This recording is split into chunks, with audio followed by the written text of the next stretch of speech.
Those early years together were intense, exhausting, and sometimes hopeless. Then we received the greatest news of our lives. I was going to be a father. When we found out that Max was on the way, our joy was indescribable. But the responsibilities of fatherhood and the pressure to finish school piled up all at once. By the time Max was born, I was in my final year of university. I worked from 3 a.m. to 7 a.m., stocking shelves in a store, then from 8 a.m. to 5 p.m., doing desk work at the police department. Twice a week, I attended evening classes, and on weekends, I took additional courses. Ela worked as a nurse's aide at a local hospital, and thankfully, my mother took care of Max. I was grateful to everyone who supported us during this period, but I started to feel that something between Ela and me was changing. Over time, everything began to unravel. During that fateful weekend, there had already been tension in our relationship for a while, with Ela frequently criticizing my dedication to my job and studies. On a Monday evening, all the pressures came to a head. I was in the middle of working on a research paper, and Ela started an argument. The fight escalated, and before I knew it, I blurted out, "Stop acting like a child." Her response shook me to my core. "I hate you, and I'm in love with someone else." At that moment, my world crumbled. I had never seen the coldness in Ela's eyes so clearly. "In love with someone else?" I asked, my throat tightening. She looked me in the eyes and, with a sharper tone, repeated, "Yes, I'm in love with someone else. It's been going on for a long time." It was then that I realized how fake everything had been. All the sacrifices I made, all the effort I put in, had it all been for nothing? Ela confessed everything. She had started an emotional affair with a janitor at the hospital. What began as a few innocent compliments had turned into secret lunch dates, and eventually it escalated to her kissing him behind my back while talking badly about me. How could the woman I loved for so many years betray me so deeply? The pain inside me was indescribable. There was only one thing I could do: leave without saying a word. I stood up, walked out of the room, and started packing my suitcase. Lila kept talking, trying to stop me. She even mocked me, asking, "Running back to your mommy?" I took my suitcase, put it in the car, and then went back inside to grab her bag and tossed it in front of her. "Go," I said, my voice cold and determined. She was stunned, unsure of what to do. Then I gently picked her up and placed her on the car hood. She was too shocked to resist. I went back inside, locked the door, and she knocked for a while, but eventually gave up and drove away. That night felt endless. My mind was spinning, trying to understand how we had reached this point. I couldn't wrap my head around it. The next morning, I woke up with a decision. This marriage was over. I called my mom and asked if she could take care of Max for the day. She was surprised and wondered why our son wasn't with us. But I ignored the question and dropped Max off before heading straight to our family friend Douglas, who was a lawyer. I explained the situation to him. I wanted to file for divorce immediately. Douglas advised me to take some time to think it over, but my mind was made up. Douglas said he would prepare the paperwork that day, and I would sign and submit them to the court. Before heading to work, I went home, took a shower, and had breakfast with my son. Despite the chaos inside me, these moments with Max gave me strength. Later, Lila called. She wanted to see Max. Her voice was angry and confrontational. She demanded to take Max for the weekend.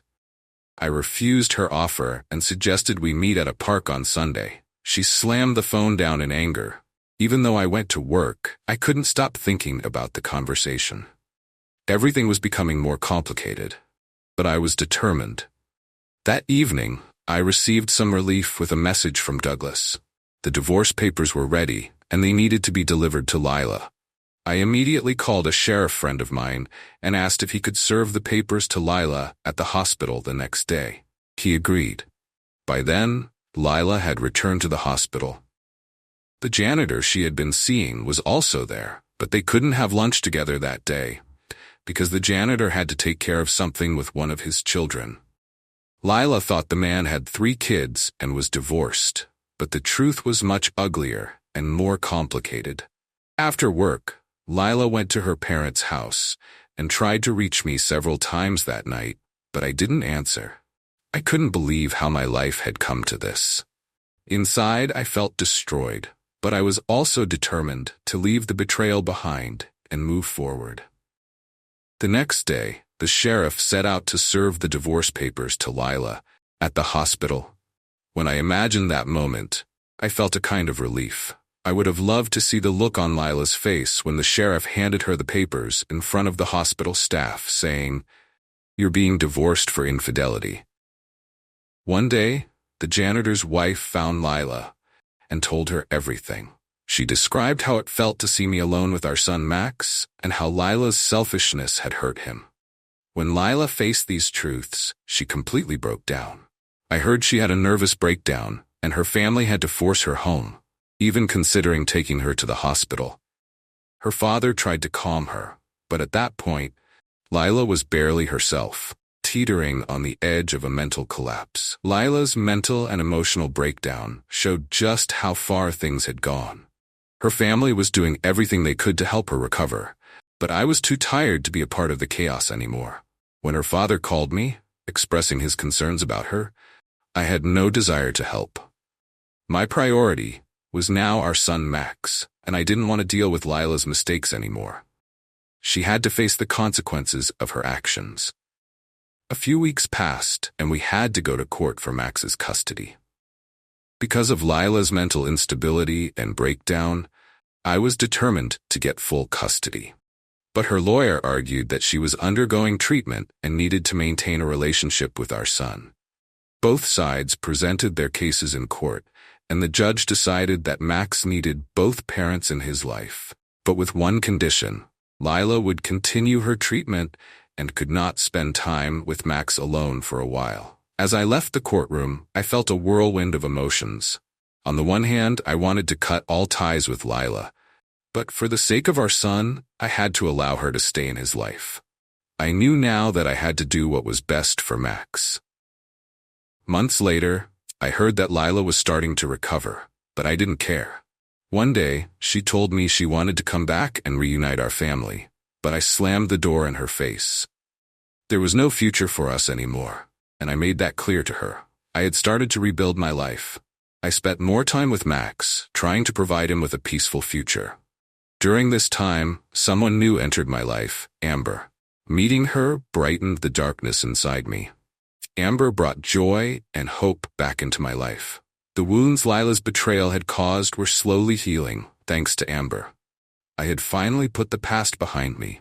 Lila's betrayal hadn't destroyed me. Instead, it had made me stronger. Despite all the pain of the past, I had taken control of my life again. Max, Amber, and I were stepping into a new chapter of life. Lila's games and destructive decisions were behind me. Life was moving on, and now there was a new path ahead of me, one filled with peace and happiness.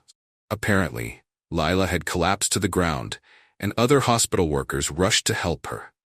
She was overwhelmed with shame and guilt, finally paying for the betrayal she had inflicted upon me. Yet the pain inside me still didn't subside. Lila's collapse at the hospital only underscored how much things had spiraled out of control. Shortly after the sheriff served the papers, the hospital administration called her into their office. Fearing someone had reported her breakdown, she went, but the reality was even worse.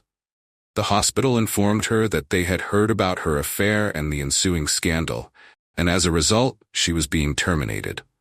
I could only imagine the fear and shame on her face in that moment. A major part of her life had been shattered, and there was no going back. On the day Lila was fired, she had to say goodbye to her job as well. The janitor had already been dismissed for his part in the affair. As news of the scandal spread quickly throughout the hospital, everyone knew about Lila's betrayal. Becoming the subject of gossip at her workplace was an unbearable source of humiliation for her. She spent that day at her parents' house, avoiding telling them what had happened, but no matter how much she tried to hide it, the truth was out in the open. That evening, as I sat at home with my son, there was a knock at the door. When I opened it, there was a heavily pregnant woman standing before me. She was barely able to stand and asked for Lila. She was the janitor's wife. What I heard next left me horrified. Lila and the janitor had been meeting in a house this woman didn't know about, and she knew every detail of the affair. She told me about her husband's confessions and the things that had happened. I told her where Lila was, and she went off to confront her at her parents' house. After she left, I felt both a sense of relief and deep sadness. Learning how far Lila had gone in this affair shook me to the core. As I sat there with my son, the depth of the pain became even more apparent. But I knew I had to be strong for my son. Instead of being crushed by the weight of this betrayal, I had to focus on him and move forward. In the following days, I learned that Lila's relationship with the janitor had become even uglier. Apparently, the janitor and his friends had a sick game of seducing married women. Lila was the third victim in this game. Hearing this made me furious.